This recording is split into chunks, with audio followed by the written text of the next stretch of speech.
Tidak ada nabi kecuali di antara ibadahnya itu jalan-jalan. Fasiru fil ardi. Sehingga semua nabi itu mesti pernah melakukan perjalanan internasional. Rasulullah Muhammad SAW pernah jalan-jalan sampai ke Syam, padahal beliau orang Mekah. Nabi Ibrahim yang orang Syam pernah perjalanan sampai ke Mekah. Karena di antara kearifan itu ya dimulai dari apa? Jalan-jalan tadi. Kamu ngerti orang yang macam-macam. Makanya di antara kebaikan umatku kata Nabi itu siyahah fil ard, sering berkelana, tapi tentu untuk mengambil pelajaran. Atta ibunal abidunal hamidunas saihun.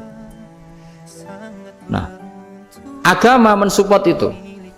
Sehingga kata Nabi, jika ada orang kok sholat qobliyah, ba'diyah semuanya di masjid, sama Nabi ditegur, la taj'alu buyutakum kuburan, rumah kamu jangan jadikan kuburan, harus dapat jatah apa?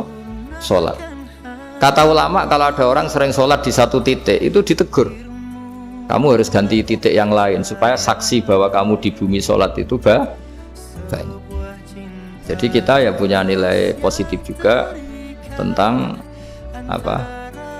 Karena kita sering siyahah, kalau bahasa Arabnya itu sering keluyuran, saksi kita kebaikan juga banyak.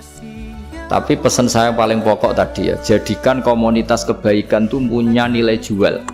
Syukur-syukur fid dunya hasanah wa fil akhirati hasanah. Ya kita bersyukurlah di Indonesia itu. Saya masih ingat kecil saya itu ya sekitar saya umur 15-14 tahun.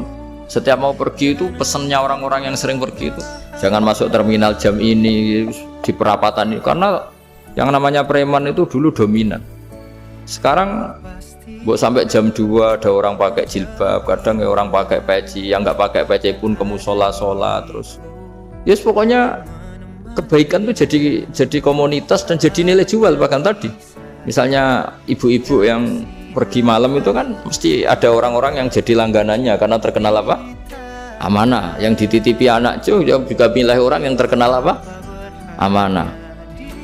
Nah, nilai amanah ini harus kita jaga terus supaya kamu ya bisa bekerja, orang lain juga nyaman karena amanah tadi, Allah juga senang karena amanah itu perintahnya Allah Subhanahu wa ta'ala. Dan Indonesia harus menuju ke sana. Pemimpin juga harus gitu. Pemimpin bawaannya amanah, bawaannya apa, yang memilih dia juga senang karena nggak malu lah. Tapi kalau kita milih ternyata yang kita pilih tahu-tahu ditangkap KPK kan ya malu gitu. Dulu kita kampanye mati-matian ternyata dia ditangkap KPK, tapi kalau dia amanah kan ya senang.